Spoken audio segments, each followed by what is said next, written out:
Hello, everybody. Welcome into the Athletic Fantasy Baseball Podcast. It is Thursday, June 3rd. The Athletic Fantasy Baseball Podcast is presented by Topps. Check out Topps Project 70, celebrating 70 years of Topps baseball cards.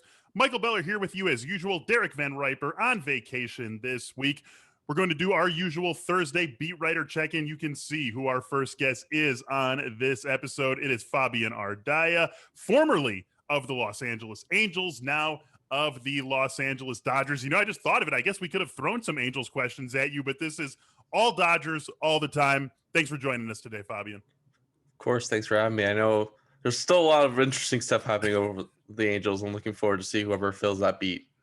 Yeah, definitely. Would love to see Mike Trout get in the playoffs one of these days, but that's for that beat writer to worry about a couple of weeks from now. You and me, we're going to talk some Dodgers here. Cody Bellinger back off the IL on Saturday. Took him a couple of games to get going, but then we saw him bust out on Wednesday in that 11-run first inning for the Dodgers against the Cardinals. Hit a grand slam in that inning. Does he look like the same old Cody Bellinger to you over these, 4 or 5 games that he's been active again?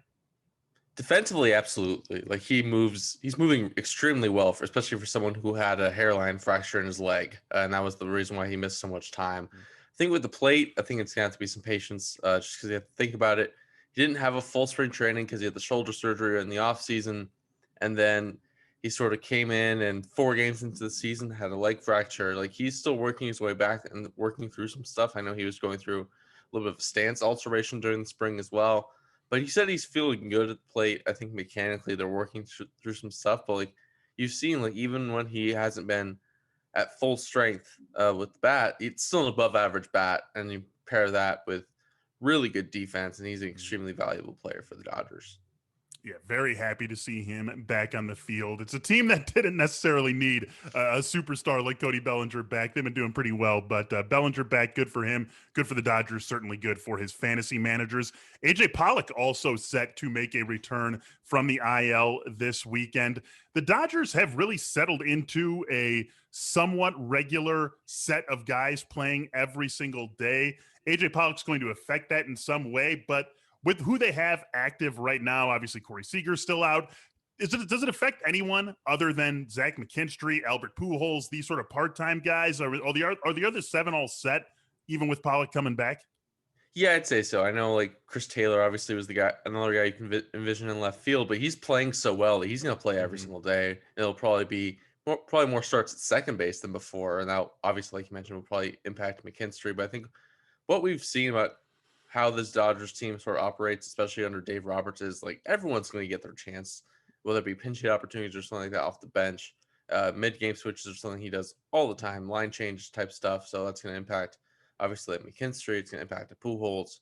It's going to impact a Pollock because he's probably going to be situations where he comes into a game to face a tough lefty and stays in for the rest of the game. So I think it'll be interesting to see how it impacts guys. But I think McKinstry, like you mentioned, is probably the main guy who's affected. Gavin Lux, certainly not someone who's going to be affected by that. And I went back and looked this up this morning. So you were announced as our Dodgers beat writer May 14th. On May 15th, Gavin Lux was hitting 228, 266, 317. From May 16th through yesterday, he's hitting 262, 338, 508. So first of all, you might be some sort of good luck charm for Gavin Lux. Since you've been covering the Dodgers, what have you seen from Lux that has had him have this sort of like 6 week into the season turnaround? Yeah, I mean, I think overall the month of May has been really good for him. Was really, really good for him. I think it was like a 132 WRC plus for May. I think really he's driving the baseball a lot more. I think he said he's sort of always described himself as like a really rhythmic type hitter, and it's going to take some swing, like a matter of just like swinging through it to be able to figure it out. And I think he feels like he's figured it out, and I think he's hitting the ball hard. I think we've seen that he can get into these really hot stretches, and he's in the middle of one of them. I think there is a factor of him like playing a lot more shortstop, maybe freeing up his mind a little bit. I know he said that isn't really much of a factor, but I know Dave Roberts sort of said like he just seems more comfortable within himself now in the big leagues. I know he's had some chances and a lot of exposure to the big leagues, but I feel like now getting a chance to play every single day over 162 rather than a 60 game season where it's sort of a short trial run, it's sort of like freeing him up. And I think he's worked through some of the things he had to really work through. Yeah, I have a pet theory that especially with shortstops, like all these guys They've been the best player on every single team they've played on, going back to being 5 years old. They've always played shortstop, every single one of them.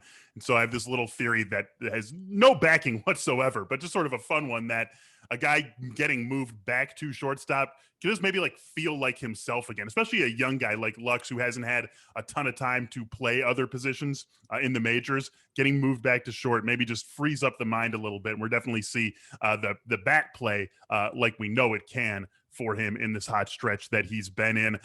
Tony Gonsolin, want to ask you about him. One more rehab start, and we should be seeing him back with the Dodgers next week. Assuming that all goes to plan, no setbacks or anything in the rehab start, he's back with the team. Obviously, Dustin May done for the season.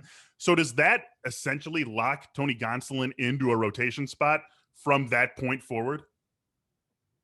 It seems like it. Like, it seems as long as he stays healthy. And I asked Dave Roberts this week, like, if they're gonna have to like monitor this, if this is something where like they're gonna just keep the managing it over the course of the season, if it's something that they're gonna have to like keep, like give him a skip a start here and there just to keep his shoulder fresh. He said no. It pretty much like the way that they're gonna sort of handle it is like he's a 5 and dive type guy, which is pretty much what he's been in the big leagues anyways. He's been very effective doing that, but it seems like they're gonna slot him in. I think his first start's going to be June 9th is what they're sort of looking at in Pittsburgh. I think from there on, he's pretty much their guy because their only other options right now, because Josiah Gray is hurt down the minors, are would be like stretching out David Price or Jimmy Nelson. Those are guys who they probably don't want to do that with just yet, and that's going to be a process. Very nice landing spot for Tony Gonsolin in his first start back from the IL against the Pirates next week. Yes. Another starter who we got to talk about here really quick, and I'm going to let you go. Julio Urías. He's topped out at 95 pitches so far this season. It's been a pretty strong season for him to this point. He's pitched into the 90s in terms of pitches thrown a handful of times this season. Is that where we're going to see him top out? Is he really going to be someone who is 95 and that's it for him? Or is there any chance Dave Roberts lets him push up into the hundreds as the season goes on? I think I have sort of an idea like that. I know Dave Roberts has sort of pushed his starters more than most teams have just to start the season. I know like obviously like to push Trevor Bauer to 126 pitches in a May start is definitely saying something. Yeah. But I think with Urias, I think they've sort of let him go to be a starter, to let him like be just a regular on-turn starter and pitch like one this year. But I still feel like they're still cognizant of the fact that he has this history, he has the history of injuries, and also like they have to think about it like where if you're looking at a postseason scenario, you still have to look at your bullpen where they're at. You want to be able to save bullets for that. I think they're going to look at. I'd imagine that they're probably creative with that fourth starter spot again in the postseason, like they were last year. And I think it's sort of like at that point, it's like which one do you trust more to go with 4 or 5 innings between Gonsolin and Urias? We've seen Urias really thrive in that relief role in the bullpen, so I think that's something that they're sort of envisioning down the line for the season. I think their focus is more on getting him healthy through that point rather than necessarily pushing him in any individual start this year. Yeah, and the nice thing about that when we look at this from the fantasy perspective is that even though we would maybe like to see a tiny bit more volume, get a couple more strikeouts, maybe have a little bit better chance at wins if he goes a little deeper into games, he's still been doing just fine with what he has been given from Dave Roberts. So very happy to see that from the fantasy world. That's going to do it for us with Fabian Ardaya. Fabian, thanks so much for joining us here today. Thanks for having me. The presenting sponsor of the Athletic Fantasy Baseball Podcast is Topps.com and Topps Project 70. Topps is celebrating the 70th anniversary of its very first baseball card design with a new program that pushes boundaries while paying homage to its heritage.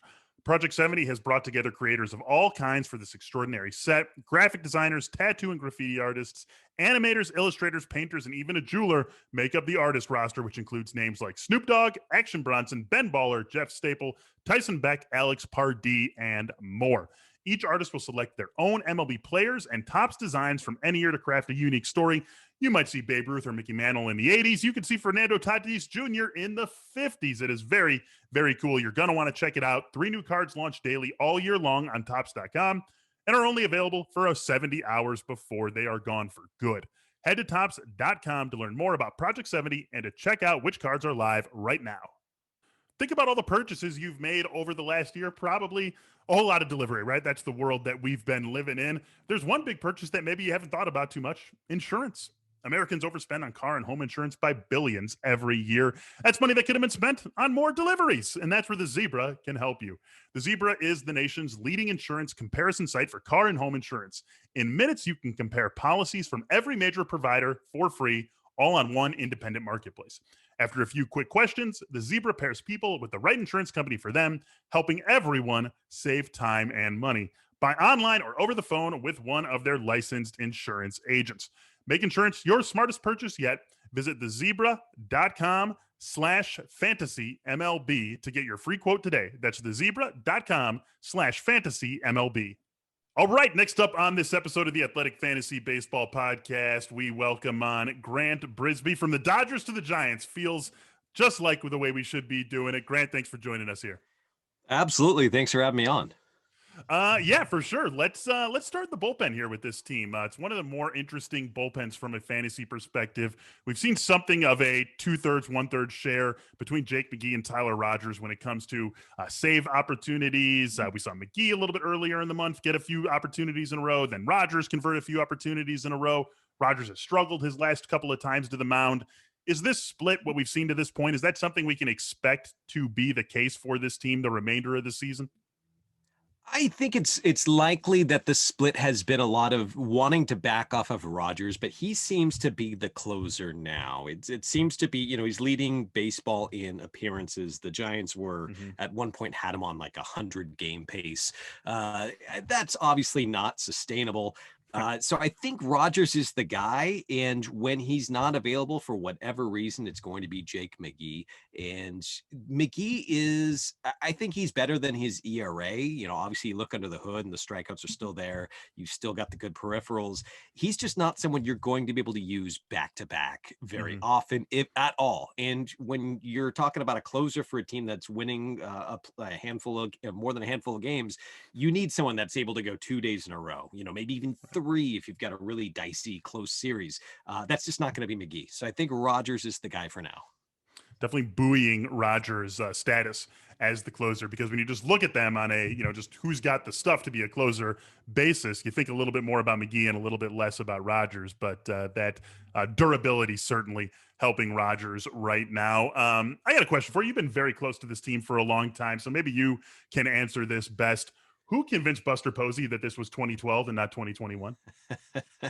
I know it's between Buster Posey and the way Steph Curry played this year. It's like the message is you're in your 30s, take a sabbatical for a year. Just go to a backpack around Europe. I don't know. Obviously Posey had a second set of twins, which is not quite backpacking around Europe, but it just seems like the rest really, really did him good. He looked like he was breaking out before the shutdown in 2020. It looked like the hip was really freeing him up. He was really able to generate power from his lower half like we hadn't seen, and that was obvious in March. It was like, oh, okay, this is different.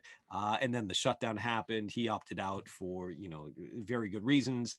He's just healthy, and he's able to swing like he hasn't been able to swing in years.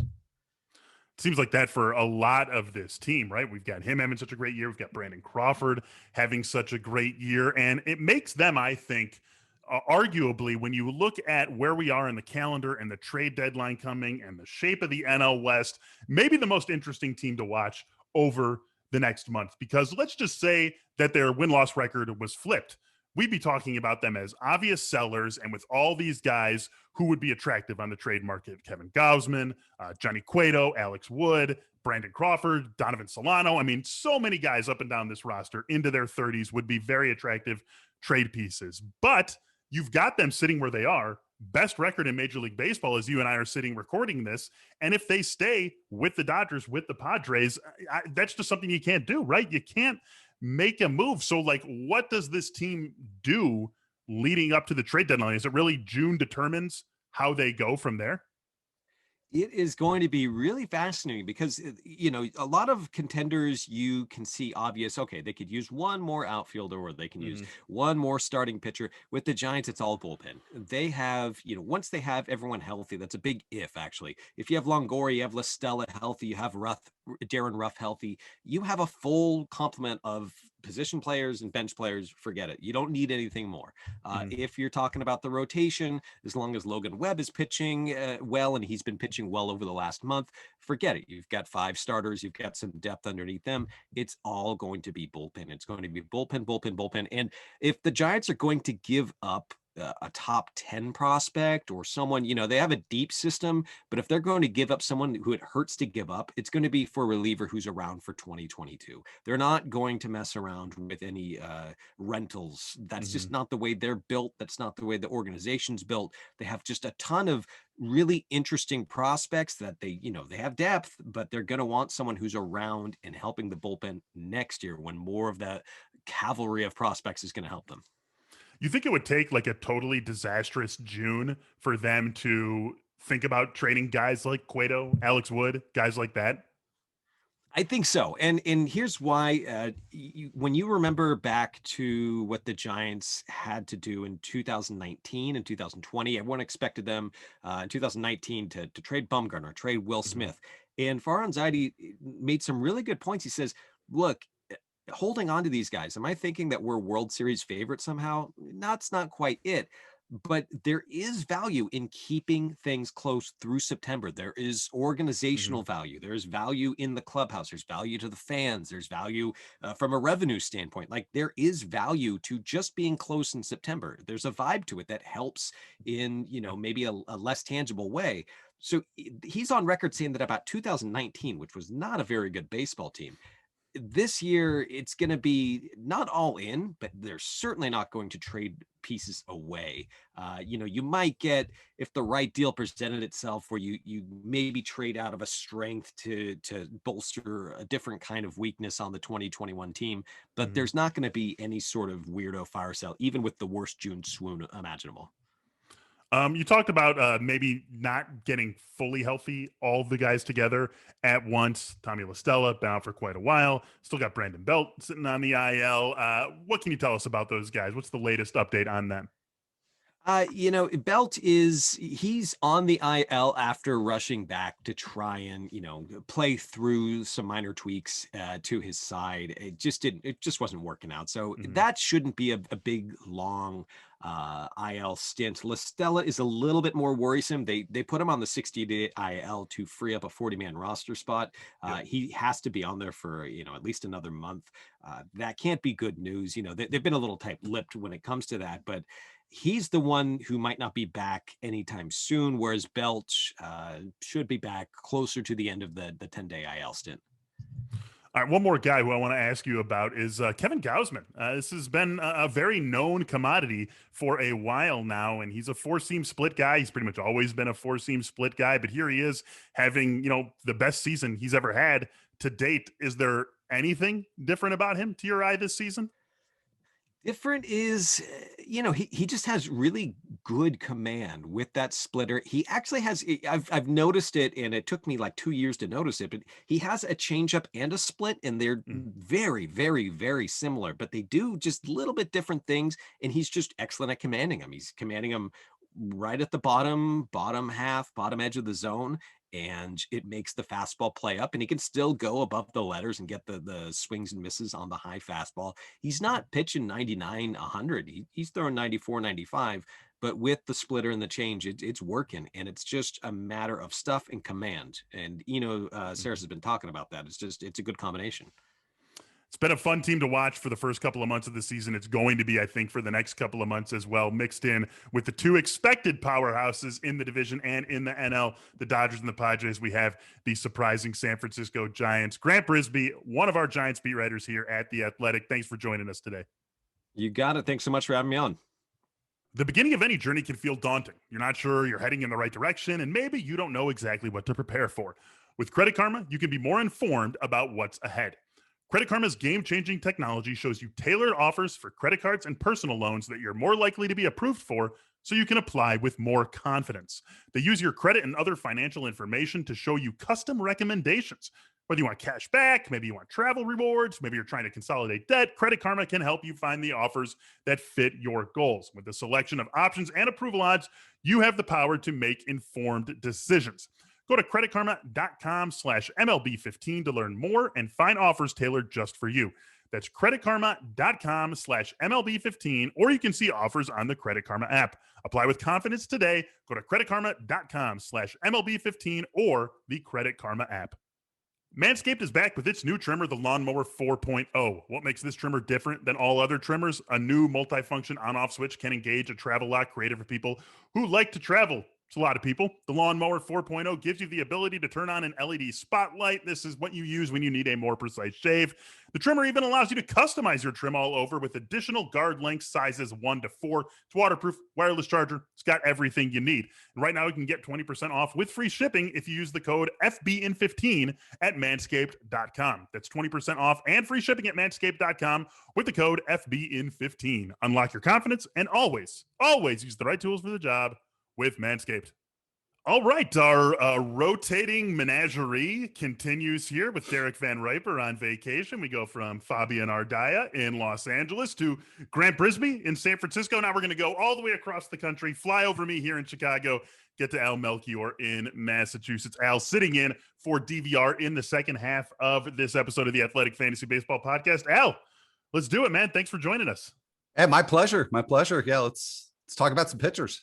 Let's talk about some pitchers. That's exactly what I wanted to talk about. Just in thinking about baseball this week, I've just had a lot of conversations about some of these crowded rotations, the pitchers who have been squeezed out of them, some pitchers coming back from injury. And I thought it would be interesting to take a look at 4, maybe 5 of them, depending on the time that we have. Let's start off in Houston, where Framber Valdez, back from the IL, Jose Urquidy, back from the IL, Jake Odorizzi, back from the IL. And what that has done is, for the time being, push Christian Javier into the bullpen. Now, when you consider Javier, Luis Garcia, even Jose Urquidy, even Framber Valdez, you have a lot of guys who have not racked up a ton of innings in their major league career. You have a Houston team that is going to almost certainly be a playoff-bound team that is going to need these guys healthy and fresh in October. And so I personally don't think it would be a surprise if we saw some sort of 6-man rotation where they never actually have a 6-man rotation, but it sort of looks that way from this point forward. And that all leads me to this question, which is now a smart time to make a play for Christian Javier? You know, I just, if I'm honest, Michael, I don't think I'm doing it in my leagues just because it's such a log jam. And you almost have to rely on somebody maybe getting hurt for him, or maybe 2 pitchers getting hurt. And the thing is that Javier, he misses a lot of bats, and that makes him really attractive for fantasy. But it's kind of like the old school Robbie Ray profile, where he also has the potential to give up a lot of home runs, put runners on base with walks. So I'm not entirely trusting of Javier just under normal circumstances and with the log jam that's in front of him. Certainly, when you think about some of the other pitchers I think we're going to be talking about ahead, he would not be a priority for me. I totally understand what you're saying. This feels to me like an opportunity. Like we know how hard it is, even in 2021, to acquire pitchers in most leagues. Most people, most fantasy managers just don't want to give away performing pitchers. And you understand why. Even in a season like this where pitching is dominating, it is hard to find pitching, and you want to clutch that pitching. You want to keep that trustworthy pitching. Very few people want to give it up in fantasy leagues. And it just wouldn't be often where you could maybe get a guy in Javier who threw 52 2/3 innings this season, has a 3.08 ERA, a 1.03 whip, and 62 strikeouts. Like, that's the sort of guy that fantasy managers want you to exceed their value in the trade market if they're going to give him up. With him in the bullpen, it feels to me like maybe you can get him at not only face value, but maybe even a little bit less. Maybe take advantage of a panicking manager because they think Javier's in the bullpen for good. That's where I'm coming at this from. All right. Well, from that perspective, yeah, that makes a lot of sense. It's always a question of, our own roster log jams too. And I think that's why I was hesitated, because it is the year of pitching so far. And the question is on my rosters, who would go to make room? Sure. And there might not be a person on certain teams, but yeah, we could answer most questions this way and say, well, it really depends on what your alternatives are, who you'd have to drop, who else is out there. I guess all I can say about Christian Javier is it's not a slam dunk given his circumstances. I just don't think we've seen the last of him in the rotation this season, with managing Garcia's innings, with maybe managing Fromber and or Urquidy's innings, and just frankly with the way Odorizzi is pitched. I just don't think we've seen the last of Javier as a starting pitcher. So your point is well taken. You are going to have to take on at least the short term, and maybe longer than I'm expecting, someone who is going to be, a bulk reliever at best. And, that might not be the sort of roster spot you want, even with someone as good as Javier, but I'm willing to make a bet that we see him in the rotation. It's really a play on that. If I have to pay $1 for $1 to get him, I'm probably not doing it. I'm with you on that. But if there's a bargain to be had because of where he now stands in this team's pitching mix, I think it's a smart one to go after. And another guy who fits this bill is Jesus Luzardo. And I think he might have a clearer path back to the rotation, even though we've heard, that Oakland isn't planning on doing that anytime soon. And even though he has been nowhere near as effective as Javier has been this season, I mean, we're talking about an Oakland rotation right now that is trotting out Cole Irvin, who, it's been sort of a nice-ish story, but Cole Irvin is not a better pitcher top to bottom than Jesus Luzardo. Frankie Montas, I don't see him getting pushed out of the rotation, but, let's be honest about it. He really hasn't been very good, and frankly hasn't been good since that suspension through the 2019 season.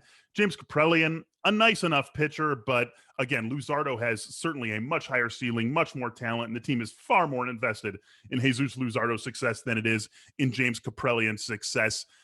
Like, the A's can say all they want. Luzardo's going to be back in that rotation at some point this season, and I think this is another guy who maybe we can buy at a real low right now. Yeah, now I'm 100% on board with this move because for all the exact reasons, Michael, that you just mentioned, there's a much, much clearer path here. You've got pitchers in the rotation who are clearly over the longer term going to be inferior to Luzardo in terms of what they're able to give the A's. And I also just don't see the vulnerabilities with Luzardo that you potentially do see with Christian Javier. I don't worry about the long ball with him. Some of that is his profile. Some of that is the ballpark. But yeah, Cole Irvin, James Kaprielian, who knows how long they're going to be in that rotation. And if we see more long relief outings like the one that we just saw from Luzardo, it's going to be hard for the A's to keep him in that role for very long. What do you make of the struggles this season? Because the peripheral numbers don't totally support that he should be putting up the surface cosmetic numbers that he has put up to this point. Yeah, well, I think that's exactly it. But this is somebody that we've seen before who has ace-like potential and can miss bats. Maybe not on the level that we've seen from Javier, for example, so far this season, but I think at some point you're going to see all of that line up for Luzardo, that you're going to see the kinds of peripherals that you expected from him coming into the season, and you're going to see results that match those. So if I'm remembering correctly, back to March, Luzardo was about SP 30 or so in ADP. Yeah, he was right in there, right? It might have been a couple higher, a couple lower, but effectively like SP 30. Are you willing to pay an SP 30 price to get him right now? I'd say no, because while I did point back to the expectations we had at that point when we were drafting and point back to the track record for Luzardo, the time has moved on, and you've got a situation now where, Oakland, they've had Cole Irvin in that rotation. They've given James Kaprielian a chance, and for the most part, he's taken advantage of it. So it's, I think over time it's going to happen, but there is that uncertainty about how much time is it going to take for Luzardo to reclaim a rotation spot, and how is this bullpen experiment going to go over the long term. So I think there are a lot of reasons that should point us in the direction of expecting that Luzardo is going to be back, and probably sooner than later. But yeah, it's not as clear as it was back in March. It's got to be Irvin, right? I mean, they're not like Bassett's pitching pretty well. Nice ballpark for him, right? We had on Rates and Barrels, we had Paul Sporer filling in for Derek yesterday's show. God, I'm losing my track of the days. And he and Eno were making the point that like Chris Bassett at if he's still on the White Sox could look a whole lot different than Chris Bassett getting to pitch his home games in Oakland. So he's taking advantage of that. He's pitching well. Sean Manaea also pitching pretty well. Those guys aren't going anywhere. I really don't think Frankie Montas, I think he'd really have to blow up to get pushed out of the rotation, even though, frankly, you can make an argument he's been their worst starter this season. I think they're married to Caprillion in the rotation too. Like, it's got to be Cole Irvin. And I just feel like that shoe has to drop. No offense to Cole Irvin, but that shoe's got to drop. And like, if they're going to stick with Houston, like let's be honest, they're lucky to be going into play on Thursday half a game ahead of Houston. Houston's got a plus 62 run differential. Oakland's got a plus 1 run differential. I mean, every single mark across the board, especially offensively, Houston is better. Houston's rotation is getting healthy. Like, if they're really going to stick with Houston, they can't have a guy like Jesus Luzardo throwing, 3 innings every 4th day. That just can't be how it is for them. Right. I mean, it's one thing if you've got, if you're the Astros and you've got a stacked rotation situation, or the Padres at times this season. But yeah, no, this is the Oakland Athletics, and they just don't have that kind of depth. And yeah, I agree with you. Irvin, if you had to wager on this, yeah, Irvin would seem to be the clear favorite to drop out first. But you never know. I mean, if he reverts and has a string of starts like he had to begin the season, and Caprillion has another start or two like the one that he just had, you never know. I don't think Irvin is the only candidate to drop out of that rotation, but yeah, he's definitely the most likely. And you've brought up a few times now that Montas is not really pitching that great, and you have to wonder how long the A's will put up with that. So there's going to be room, and yeah, it's probably going to be Irvin that makes room. But if it's not that path, it will be another. I'm sort of taking us off the point here a little bit, but I guess if you're the A's, and the A's have had a pretty nice performance from their bullpen this season. That's one thing that has been pretty legitimate for them in keeping them with the Astros. If you're the A's, like, you could probably make a more useful reliever out of Frankie Montas than you could out of Cole Irvin. Absolutely. And so maybe that's a path to Irvin staying in the rotation. Neither of this has anything to do with Luzardo getting back in the rotation. All we want is one of those guys out and Luzardo in. But I think there could be an argument for Montas. If he's going to be an ineffective starter, you might as well make him like a super effective 2-inning per timeout reliever.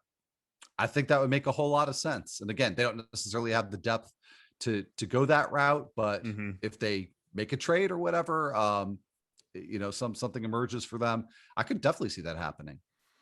All right, a team that does have the depth to go any sort of route it wants, basically, in the rotation is the San Diego Padres. It's been a weird season for Dinelson Lamet. He was injured to start the season, came off the IL, threw 2 innings in that first start, went immediately back to the IL, then came off the IL, has been sort of yo-yoed in between the bullpen and the rotation since then.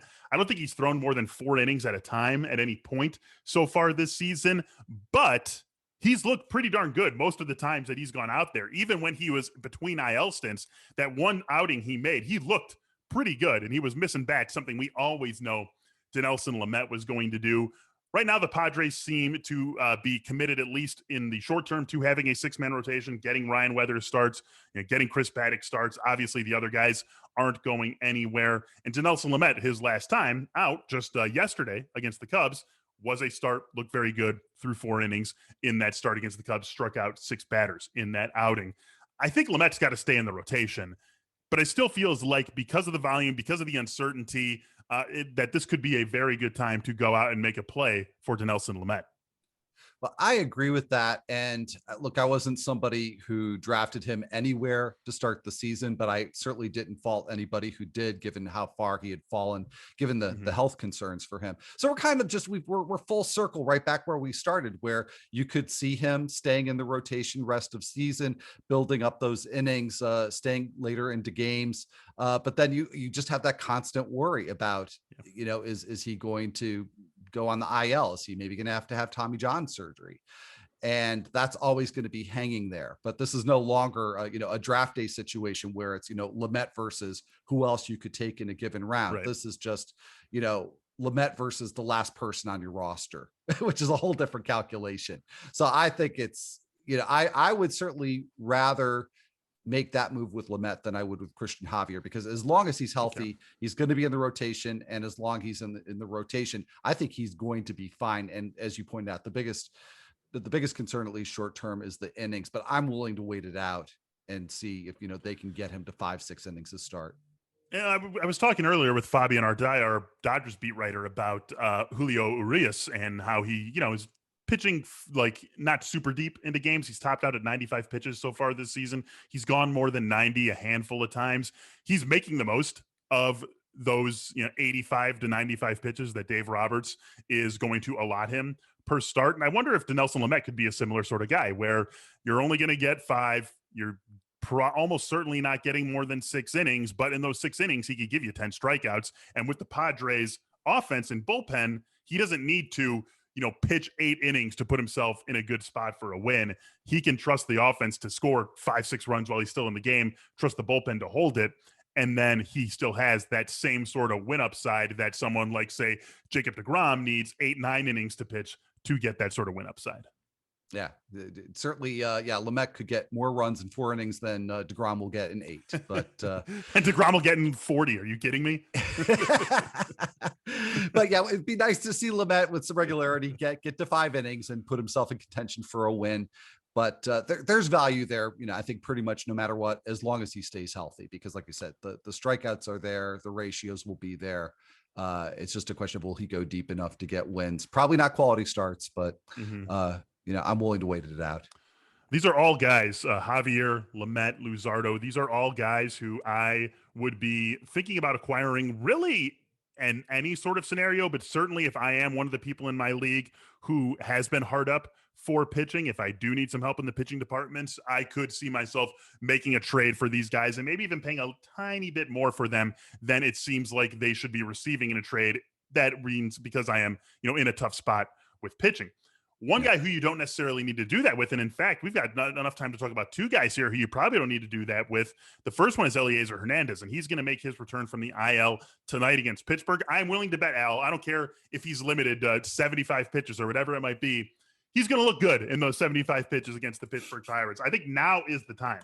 Now's the time if you're in a daily league to get Eliezer Hernandez, pick him up before this start if you can, because I think he's going to look great. If you're sitting there in a weekly league and he's available and you have to wait till Sunday to make a fab bid for him, I think you're going to want to do it. This was someone who was, pretty highly sought after in drafts back in March, has just been injured all season. But, let's remember that great 2020 season that he put together. I know it was only 25 2/3 innings, but he looked like someone who could really be a, number 2 for the Marlins, at worst a number 3 for the Marlins. You go back to the 2019 season when he threw 82 innings for the team, struck out more than a batter per inning. The ERA wasn't great, but the stuff was there.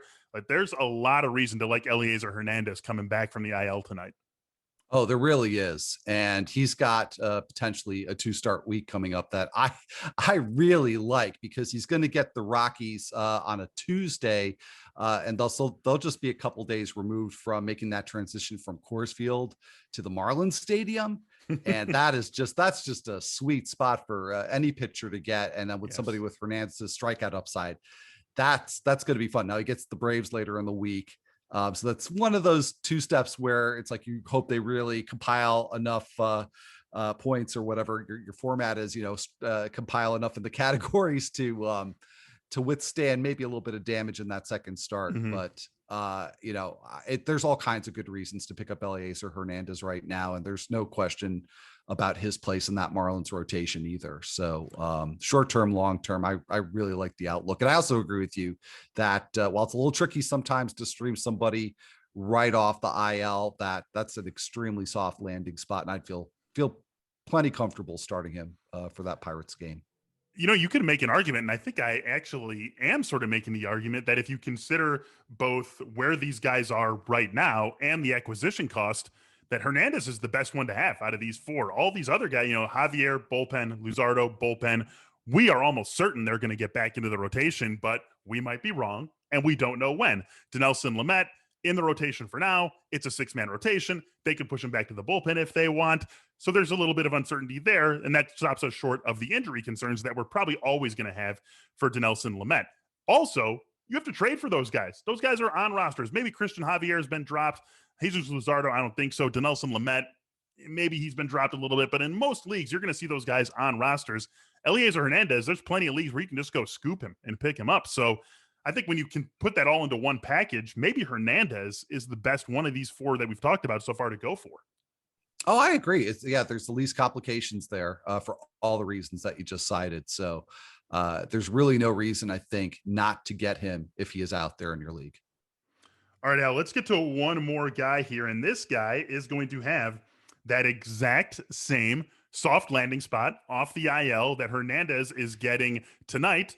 Next week, Tony Gonsolin will be coming off the IL and make his first start against the Pittsburgh Pirates. How about that? Another guy we talked about with Fabian Ardaya a little bit earlier. This obviously assumes he's going to make one more rehab start. This assumes that all goes well in that rehab start. If it does, he's on track to start against the Pirates next week. And with Dustin May injured, Jimmy Nelson, David Price, they would be the only other options to step into the rotation, and they would have to get stretched out. I don't see that happening. I think we're talking about Tony Gonsolin as someone who is locked into this Dodgers rotation so long as he's healthy. Yeah, it really does look like it's going to be his job to lose. And he's not only going to, again, assuming that he gets through this rehab start, okay, that would line him up against the Pirates. By the way, that's also next Tuesday, the same day that Hernandez is going to make his first start of the week. So then Gonsolin will be on that same schedule of getting a weekend start. It'd be at Pittsburgh and then at home against the Rangers. That's pretty nice. And I have to say, I have a little bit more worry about Gonsolin and how deep he's going to go against the Pirates. Mm-hmm. But with that second start, if you're in a weekly league and you're doubling up those innings, can't really pass on him either if he's available to pick up for next week. Very easy to see the Dodgers go piggyback situation in that first start for Gonsolin, where we see David Price pick right up after him, or Jimmy Nelson pick right up, somewhere in the third or fourth inning, and they don't stretch Gonsolin out too much, especially since, it'll probably be like 6-0 in the third inning of that game. So it wouldn't necessarily need to push Gonsolin even if they wanted to. All five of these guys, what I love about these five guys here, Al, is they all feel gettable. Every single one of them feels gettable. It's all well and good to say, go buy Brandon Woodruff at whatever the price might be. But no one's trading Brandon Woodruff.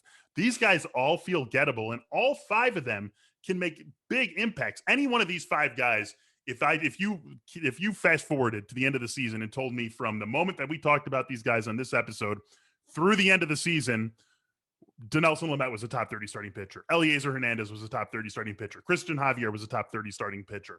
I would believe it. It's not going to happen for all five of them, but they all have that ceiling. You can get a real impact guy right now at a totally reasonable price. That's what I love about these guys. Yeah. And it's, that's, I don't think normally the situation that you're facing in early June. So there's been a lot of great pitching, and hard to believe that there's more really, really good pitching that's out there. So, if you do happen to have a need in that area, this is a good time. Love to find those rotation reinforcements at this stage of the season, even in what is shaping up to be the year of the pitcher. That's going to do it for this episode of the Athletic Fantasy Baseball Podcast. Al Melchior killing it on a Thursday in place of Derek Van Riper. Al and I will be with you once again on Sunday for our waivers and fab episode. Until then, for Fabian Ardaya, for Grant Brisbee, and for my man Al Melchior, I'm Michael Beller. Thanks for listening. Thanks for watching if you're on YouTube. We'll talk to you on Sunday. Have a great weekend. We are comfortably into the summer. Baseball season is in full swing. We've got fans in the ballpark. We've got a full slate of games every night between now and October. Things just feel normal with America's pastime. The Athletic and BetMGM want to bring you even closer to the game that we all love. Right now, listeners of this show can bet $1 to win $100, plus get a free year of The Athletic. You heard that right. Any $1 bet will get you a full year of The Athletic, plus $100 from BetMGM when you win.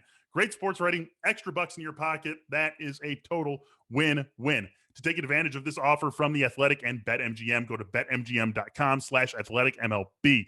This offer is for new BetMGM customers, and winnings are paid in bonus dollars. That's betmgm.com/athleticmlb. Visit betmgm.com for terms and conditions.